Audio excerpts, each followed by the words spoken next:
जैसे ही मेरी बेटी पैदा हुई तो डॉक्टर ने ये बुरी खबर सुनाकर मेरे होश उड़ा दिए थे कि मेरी बेटी गूंगी है।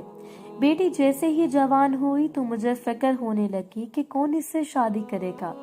जो भी रिश्ता आता बेटी को ठुकरा के चला जाता। मेरे बहनोई को इस पर तरस आ गया।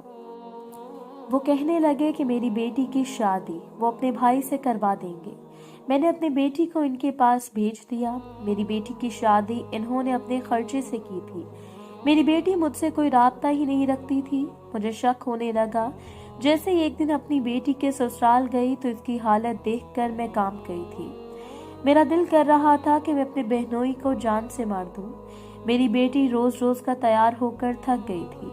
वो इशारे से मुझे बताती थी कि अम्मा ये कब तक चलेगा और वो कब तक इस तरह इन बेहिस लोगों के सामने बुत बनकर बैठी रहेगी और वो लोग मुफ्त का खाना खाकर आखिर में जवाब देकर चले जाएंगे। अपनी बेटी की बात जैसे ही मैंने समझी तो मेरे भी आंसू बहने लगे थे। मैं इसका गम बर्दाश्त न कर सकी। मुझे अपनी किस्मत पर रोना आता था कि मेरी कैसी किस्मत है। मेरी शादी को 3 साल हो गए थे। मेरी कोई औलाद ही नहीं थी। मैंने काफी हकीमों के चक्कर लगाए, हर तरफ जाकर देख लिया, लेकिन सब यही कहते थे कि मेरी औलाद नहीं हो सकती। शौहर ने मुझे धमकी दे दी कि अगर औलाद ना हुई तो वो दूसरी शादी कर लेगा। औलाद ना होने की वजह से मेरा इज़्दिवाजी रिश्ता बिगड़ चुका था। इसी वजह से मैं अपने मेके चली गई। एक हकीम ने मुझे काफी दवाइयां दी और तब जाकर उम्मीद जागी तो मैं अपने शौहर के पास दोबारा चली गई। औलाद की खुशखबरी मिली तो मेरे शौहर और मेरे दरमियान सब कुछ ठीक होने लगा था। मेरा शौहर भी खुश होने लगा था, बल्कि वो ये कहता था कि इससे कोई फर्क नहीं पड़ता कि मेरी बेटी होगी या बेटा होगा। जो भी होगा वो हम दोनों को दिल से कबूल होगा।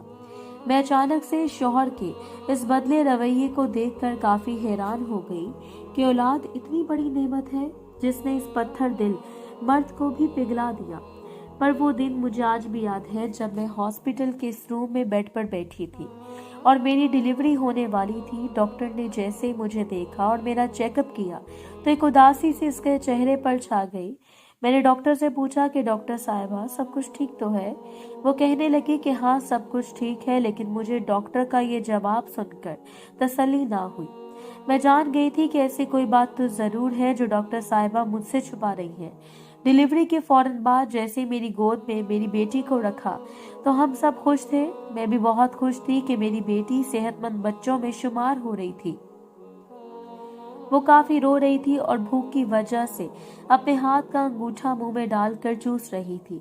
ये एक बच्चे का सेहतमंद होने की निशानी थी। मैंने अपनी बेटी की आवाज पहली दफा सुनी तो मैं हैरान हो गई थी, लेकिन मैं कहाँ जानती थी कि ये आवाज मैं आखिरी दफा भी सुन रही हूँ।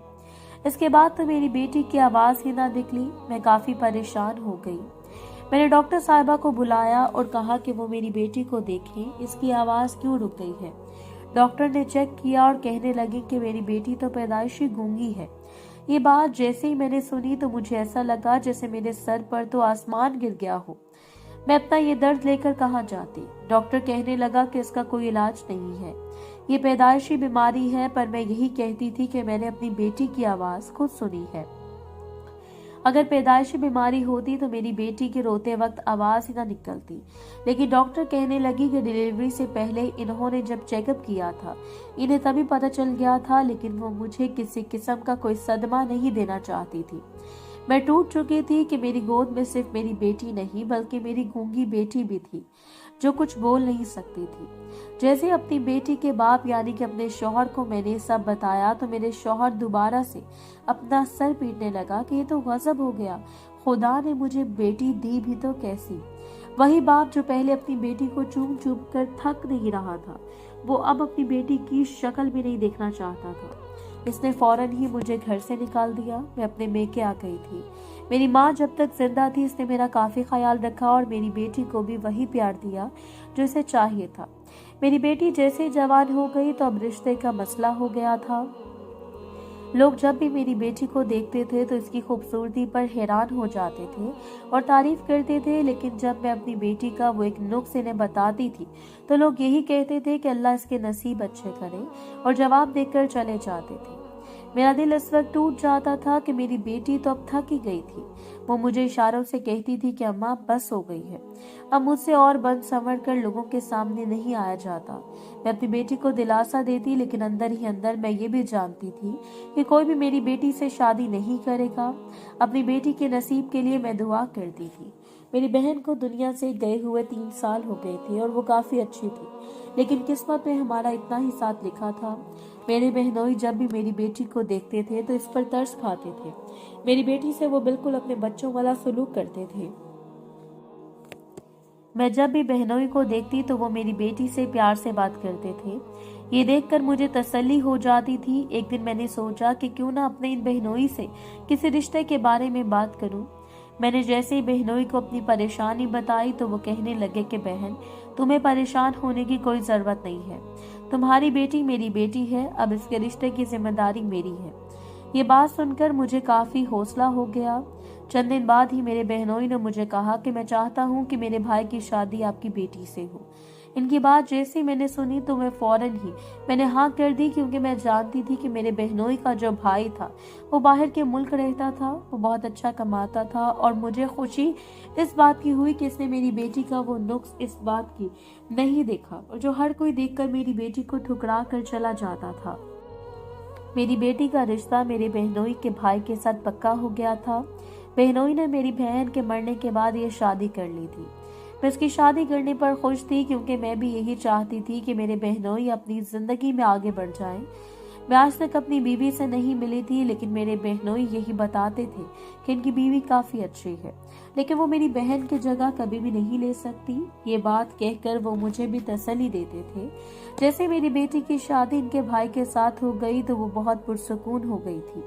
ऐसा लगता था कि मेरे दिल में एक बोझ सा था जो अब उतर गया था। मैं रोज ही अपनी बेटी से बात भी करती थी। मेरे बहनोई भी मेरी बात मेरी बेटी से करवाते थे, लेकिन कुछ अरसे बाद ही बहनोई बाहर के मुल्क चले गए थे। वो मुझे तसल्ली देकर गए थे कि मुझे अपनी बेटी की फिक्र करने की कोई जरूरत नहीं है, इनकी बीवी मेरी बेटी का खास ख्याल रखेगी। मुझे अपनी बेटी की फिक्र तो होती थी, क्योंकि मुझे अपने बहनोई और इसकी बीवी का तो पता था, लेकिन मुझे अपने दामाद का इतना नहीं पता था। इसलिए मुझे काफी फिक्र होती थी कि न जाने इन दोनों की सही बन जाएगी या नहीं, और वो दोनों खुश होंगे या नहीं। बहनोई के जाने के बाद मेरी बेटी पहले 1 हफ्ता बात ही करती थी, वो भी वीडियो कॉल पर। इशारों से ही मुझे समझाती थी। मैं जिस तरह इसके इशारे समझती थी इस तरह कोई भी इसकी बात नहीं समझता था। लेकिन जैसे 2 माह गुजरे तो मेरी बेटी का कोई अता पता नहीं था।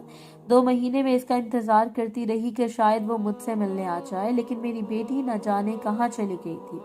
मैंने जैसे अपने बहनोई को कॉल की तो वो कॉल ही नहीं उठाते थे। ये देखकर मैं और भी परेशान होती थी। मुझे अपनी बेटी का एहसास था। तभी एक दिन मैंने फैसला किया कि मैं खुद ही इसके ससुराल जाकर दिखाऊं कि वो किस हाल में है। ये सोचकर ही मैं अपनी बेटी से मिलने चली गई। मुझे घर का तो पता ही था, लेकिन जैसे मैं घर के अंदर गई तो अपनी बेटी को तलाश करने लगी। मैं पहले एक कमरे में गई, लेकिन मेरी बेटी वहां मौजूद नहीं थी। मैंने सारा घर छान मारा था, पर मेरी बेटी कहीं भी मौजूद नहीं थी। एक मुलाजमा मुझे नजर आई। मैंने इससे पूछा कि मेरी बेटी कहाँ है, तो मुलाजमा कहने लगी कि मेरी बेटी का नाम क्या था। मैंने जैसे ही इसे अपनी बेटी का नाम बताया तो वो कहने लगी कि वो मेरे साथ रहती है। ये बात सुनकर मुझे हैरत का झटका लगा कि कैसे हो सकता है कि मेरी बेटी एक मुलाजमा के साथ रहती हो। मैंने मुलाजमा को डांटा कि आखिर मेरी बेटी इसके साथ क्यों रहने लगी, तो मुलाजमा कहने लगी कि सारी मुलाजमा एक साथ इकट्ठे ही रहती हैं।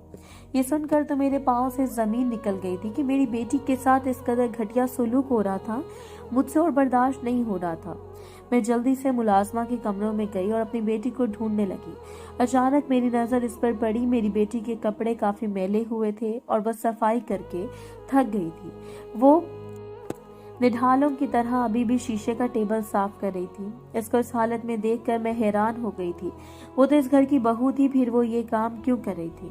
मैं अभी भी जान नहीं पाई थी। मैंने फौरन अपनी बेटी को पकड़ा और इसको अपने साथ अपने घर ले आई।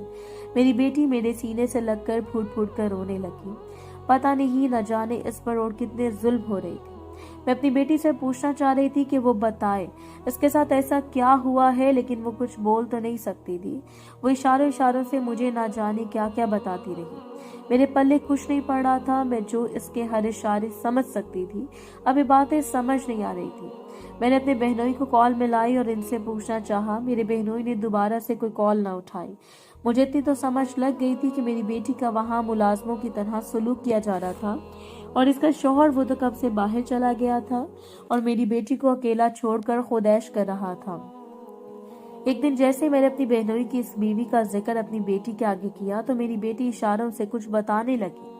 जैसे मैंने इसकी बात समझी तो मुझे पता चला कि मेरी बेटी की इस हालत की कसूरवार वो औरत ही है। मुझे इस पर काफी गुस्सा आ रहा था। मैंने अपनी बेटी से पूछा कि क्या वो मुझे बता सकती है कि वो औरत इस वक्त घर क्यों नहीं थी। बेटी कहने लगी कि वो अपने मेके में रहती है। मुझे अपने बहनोई पर काफी गुस्सा आ रहा था और मुझे खुद पर ज्यादा गुस्सा आ रहा था कि मैंने इस पर भरोसा करके अपनी बेटी को इन लोगों के हाथों दे दिया था। मैंने फैसला कर लिया था कि अपनी बेटी को खुला दिलवा कर और इस दलालत से हमेशा के लिए निजात दिलवा कर रहूंगी। अगर मेरी बेटी बोल नहीं सकती तो इस बात का ये मतलब बिल्कुल भी नहीं था कि कोई इसके साथ इतना बड़ा जुल्म करे। मैंने काफी कोर्ट कचहरी के चक्कर लगाए थे और बिलाखिर मैं कामयाब हो गई थी। मेरी बेटी ने अपनी पढ़ाई दोबारा से शुरू कर दी। वो बला की ज़हीन थी। इसने अपनी जहानत के बलबूते पर कामयाबी हासिल की थी। मैं हर वक्त इसके साथ ही होती थी और मैं इसका खास ख्याल रखती थी। मैंने इसे इतना तो समझा दिया था कि कोई भी इसकी कमजोरी का नाजायज फायदा ना उठा सके। मुझे अब इस पर फख्र होता था कि मेरी बेटी हमेशा यही बात करती थी कि इसे बाहर जाकर कुछ करना है। मैं अपनी बेटी का साथ देती थी और अब यही कोशिश करती थी कि मेरी बेटी भी बाहर चली जाए और वहां जाकर अपना नाम रोशन करे। एक दिन अनजाने नंबर से मुझे कॉल आई। जैसे मैंने कॉल उठाई तो वो आवाज सुनकर मेरा चेहरा गुस्से से लाल हो गया था। वो मेरा बहनोई था जिसने मुझे धोखे में रखकर मेरी बेटी की शादी अपने इस भाई से करवाई थी जो बिल्कुल अय्याश था, और इसने करवाई थी ताकि मेरी बेटी गूंगी थी और वो मुझे कुछ बता न सके। बहनोई अब मुझसे माफी मांग रहा था कि इससे बहुत बड़ी गलती हो गई थी। इसने मजीद बताया कि इसकी वो बीवी अपनी बहन की शादी मेरे भाई से करवाना चाहती थी। मैं फंस चुका था। मेरा भाई इस लड़की से शादी नहीं करना चाहता था। इस वजह से अपनी बीवी को दिखाने के लिए मुझे एक कदम उठाना पड़ा और मैंने तुम्हारी इस बेटी को इस्तेमाल किया। मैं काफी शर्मिंदा हूँ। इसकी बात सुनकर मैंने इसे साफ साफ कह दिया कि आइंदा से वो मुझे कभी भी कॉल नहीं करेगा और मुझे अपनी शक्ल भी ना दिखाए, क्योंकि इंसान के हालात तो बदल जाते हैं लेकिन दूसरे जो इसके गलत करते हैं वो इंसान अपनी सारी जिंदगी याद रखता है। मैंने फौरन फोन बंद कर दिया। आज मैं बहुत खुश हूँ। मेरी बेटी ने बाहर जाकर मेरा और साथ साथ अपना नाम भी रोशन किया है। इसने इस बात को साबित कर दिया है कि इंसान चाहे जितना भी कमजोर क्यों ना हो, कोई कमजोरी इंसान को आगे बढ़ने से नहीं रोक सकती।